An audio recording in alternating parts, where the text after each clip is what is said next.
Muy buenas, soy Albert Palomino, economista, analista, inversor. Como siempre, ya me conocéis.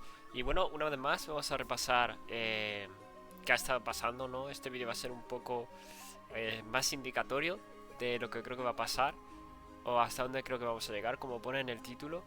Básicamente, de toma de referencia sobre todo, porque sí que es verdad que mucha gente al realizar análisis no tiene muy en cuenta dónde salirse o dónde coger beneficios, por lo que en este vídeo creo que vamos a un poquito a comentar las cosas. Si notáis mi voz rara o quizás algún cambio o lo que sea, es porque estoy malo por la alergia, así que aviso de antemano. Y nada más comenzar, antes de comenzar evidentemente, quiero recordaros que tenéis mi Substack aquí, ¿vale? Os lo dejaré en la descripción como siempre en todos los vídeos. Blog 2.1, último post que subí hoy, ¿vale? Lo podéis mirar sobre exactamente lo que vamos a hablar en este vídeo, pero de una manera mucho más detallada y, y adecuada, ¿no? Y si tenéis curiosidad de mirar los demás, pues aquí lo tenéis, ¿vale? Muchas gracias a los suscriptores, ¿vale? Tanto gratuitos como de pago. Muchísimas gracias por todo el apoyo y gracias por leerlo, que es simplemente lo que es la intención, ¿no? Así que no me enrollo más, vamos directamente con los análisis antes de nada, ¿vale? Y bueno, quiero destacar primeramente que estamos en una posición bastante buena en Bitcoin, como ya he dicho en anteriores vídeos, pero en este sobre todo porque fijaros que la estructura del precio, ¿vale? Está muy bien en términos de higher high, higher low, etcétera, ¿vale? Sobre todo porque el momento no está muy bien y aún le queda mucho recorrido y estamos ya casi en ATH, así que es una barbaridad. Un dato muy importante es que en la anterior vela semanal, el cuerpo de la vela semanal hizo ATH, ¿vale? Eh, entonces eso es bastante bullish por ahora, es bastante bueno. Ya os digo que si no tenéis Bitcoin, creo que es un error, eso es lo primero. Y lo segundo, si es que estáis empezando a interesaros, os recomiendo que os esperéis, que no compréis ahora ni de broma. Y sobre todo que cuando suba el precio, porque es lo que mi análisis me plantea, que no compréis en FOMO nunca, esperad a que caiga. Por ejemplo, si sube, yo que sé, escenario, por ejemplo, 120, 140 y vuelve a caer y no compráis, y vuelve a caer a 100, replantearos ir comprando un poco. Ese tipo de escenarios hay que plantearlo, pero bueno, ya lo comentaremos en su momento, ¿no? Sobre todo porque estamos en el último tramo final de este impulso alcista, por lo que es importante tener todo de manera bastante clara. Así que poco más, poco más. El diario se está manteniendo muy bien, tiene un momentum bastante débil, pero mientras rangue y no tenga correcciones profundas, la verdad es que está bastante bien. Así que vamos a pasarnos directamente a los análisis, ¿vale? Más profundos, ¿vale? Por así decirlo. Yo quería comentar, tengo varias métricas aquí abiertas, pero no es lo importante. Lo importante van a ser estas métricas que voy a sacar ahora mismo. Y bueno, esta métrica de aquí, mientras se va cargando, ¿vale? Así nos pongo la pantalla en blanco. Es una métrica, un indicador que contiene un montón, creo que lo expliqué en otro vídeo, en el primero de hecho, eh, un montón de indicadores que nos dice el top del precio, ¿vale? Una aproximación de los tops del precio. Fijaros que aquí arriba tenéis Volatile Price, Short Term Holders con el MRV, las EMAs y otro tipo de indicadores, ¿vale? Dejaría realmente cada indicador específico para otro vídeo porque si no se va a hacer muy largo y tampoco quiero que sea muy largo el vídeo, quiero que vayamos siempre al grano y no andarme por rodeos. Entonces, te doy cuenta que esto tiene en cuenta sobre todo los holders a corto plazo, ¿vale? Y las ganancias no realizadas. Eso quiere decir las ganancias no realizadas, pues que gente que esté en profits, perdonad el sonido, gente que está en profit, pero que no vende, ¿vale? Simplemente el portfolio está en profit de 50%, 20%, por ejemplo.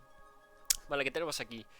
Bueno, primero vemos como la tendencia va aumentando. ¿Eso por qué pasa? Eso pasa porque al aumentar la demanda de Bitcoin, ¿vale? En términos de oferta, ¿no? Porque sigue siendo la misma oferta realmente. Pero al aumentar la demanda de Bitcoin, los indicadores suelen tender más hacia un desarrollo alcista, ¿no? Eso es porque si hay más demanda, el precio evidentemente va a tender a subir más, ¿vale? Por lógica. Por lo que vemos como a ver, no se ha movido mucho realmente, ¿vale? Si lo comparamos con los otros días y tal, sigue exactamente igual. Sí que es verdad que se va moviendo poco a poco, pero no hay tanta diferencia. Lo principal a comentar aquí, pues bueno, lo principal aquí sería la zona de los 120k realmente.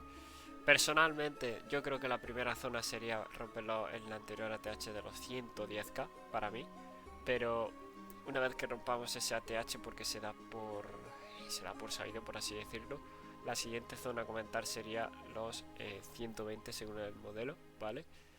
Según este modelo, pues que combina, por ejemplo, los short-term holders, los holders a corto plazo, combina una estimación de los 120k, ¿vale? La siguiente zona, yo la verdad es que no los tendría muy en cuenta, en términos de que no es muy necesario tenerlo en cuenta las zonas de en medio porque son de 5 en 5, es decir, 125, 130, 135 y es un poco, bueno, pues que no te hace falta indicador para saber eso porque es psicología humana, ¿no?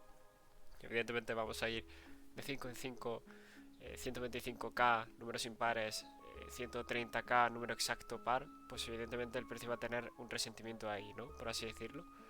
Luego, ¿qué pasa? Pasa que las zonas más greedy, esto sí que es importante comentarlo, las zonas más greedy suelen ser las zonas en las cuales el FOMO domina, hay un sentimiento muy greedy en el mercado y el precio probablemente tenga una subida muy irracional, que dentro de lo ilógico es racional, ¿vale? Eh, y produce que el precio suba una cantidad inmesurable. Estamos hablando de una zona de los 150k y la zona más extrema son los 170k, como podemos ver aquí, según el modelo. Bueno, la zona realmente más extrema de todas sería la zona de los 200k, que es la zona de los 200 sema con una desviación, ¿vale? Pero realmente lo más importante es tener en cuenta las iniciales. Lo demás son signos de referencia, tramos de referencia que no hay que tener mucho en cuenta, ¿vale? ¿De acuerdo? Eso es muy importante. Así que, conclusión. Bueno, pues que la primera zona interesante son los 110k que tenemos que romper. Y yo creo que después de eso podríamos tener en cuenta los 115k porque es de 5 en 5 número impar, psicológico. Pero realmente donde estaría la chicha, por así decirlo, son los 120k, ¿vale? Realmente. Eso por un lado, ¿vale? Sí que es verdad que no está mal ese indicador, está bastante bien. Pero sí que es verdad que yo usé aquí en la publicación otros indicadores, ¿vale? Y esto lo voy a comentar porque esto es bastante importante. Este es el que usé efectivamente, ¿no? Sí, vale. Antes de seguir, quiero hacer una mención honorífica, por así decirlo, una mención especial al modelo de las curvas logarítmicas de Dave the Wave, que lo podéis encontrar en X. A mí también me podéis seguir, ¿vale? Es Dave the Wave, ¿vale? Dave the Wave, a ver que lo puse mal. Así, este es el primero, ¿vale? Os lo recomiendo bastante si tenéis pues alguna idea. Su modelo lleva vigente desde 2018, por lo que para mí es bastante acertado. Lo he estado siguiendo durante muchos años, desde 2019, que yo entré, básicamente, bueno, 2020. Y la verdad es que ha sido muy acertado. No solo eso, sino que indica claramente las zonas donde tienes que comprar y donde tienes que vender. Realmente no te lo dice, pero dice, te suele indicar, más o menos. El modelo me refiero, no la persona. Entonces, ¿qué pasa con este modelo? Pues que es un modelo bastante acorde a la depreciación que tiene el dólar y a la ganancia que tiene el Bitcoin y cómo se suma todo en términos de maduración del precio por la disminución de la volatilidad del Bitcoin, ¿vale? Eso quiere decir que el modelo estima unos precios, si se sale de las bandas, por así decirlo, el modelo se invalida. Nunca ha pasado, sí que es verdad que ha tenido fake outs, pero nunca ha pasado realmente. Entonces, ¿por qué? Porque está muy bien hecho, eso es lo primero, y muy bien estimado. Y lo segundo, porque estamos hablando de que el top que dice este modelo, según el autor, Dave the Wave, son los 160k, ¿vale? Para él. Creo que con una desviación a los 180k, pero principalmente a los 160k. ¿Es descabellado? No. Yo dije que mi top personal, el que lo analicé básicamente, estaba en los entre 100 y 150k. Y por ahora estamos ahí. Así que, bueno, quien lo quiera tener como referencia, que lo tenga como referencia. Y es un modelo que, bueno, pues que aquí lo tenéis. Este os lo recomiendo bastante y le echéis un ojo, ¿vale? No tiene mucho misterio, es simplemente la alineación de las curvas logarítmicas. Luego otro modelo que quería ver es este de aquí, ¿vale? Que es el precio, el ATH, el precio por descubrir ¿vale? Según el supply de los holders a corto plazo.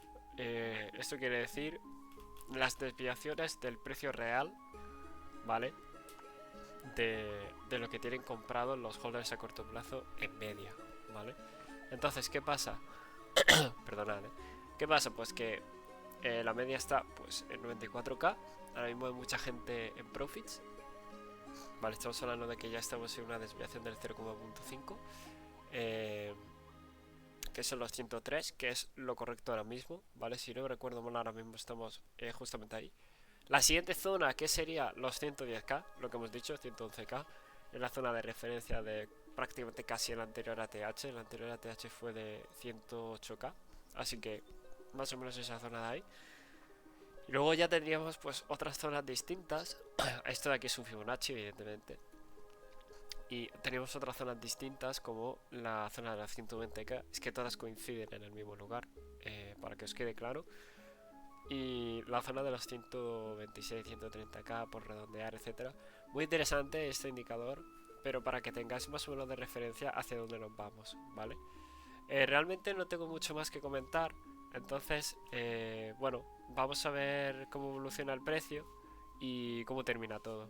Así que después de ver todo esto, ¿vale? Voy a terminar con una conclusión, ¿vale? Esta conclusión es, eh, está claro que el precio en algún momento va a hacer ATH, o si no está claro, pues muchas hipótesis van a quedar invalidadas, pero por lo menos mi escenario principal es ese. Entonces el punto principal, romper ATH, 108k. Después de ahí, planificación. ¿Qué pasa? Mirar de 5 en 5 qué va pasando, cómo reacciona el precio en términos de volatilidad, liquidaciones en volumen, sobre todo sentimiento y greedy. Y a partir de los 120k, una vez que se toque o se llegue, si es que llegamos, estamos hablando hipotéticamente de que rompemos ATH y llegamos a ese precio, vigilar muy bien qué está pasando y cómo vamos a llegar ahí. Si empezar a vender, replantear estrategias y todo eso. Así que nada más, muchas gracias por mirar este vídeo, espero que os haya servido y tenéis ya saben mi newsletter y todo. Y cualquier duda me la dejáis en los comentarios. Un abrazo y mucha suerte.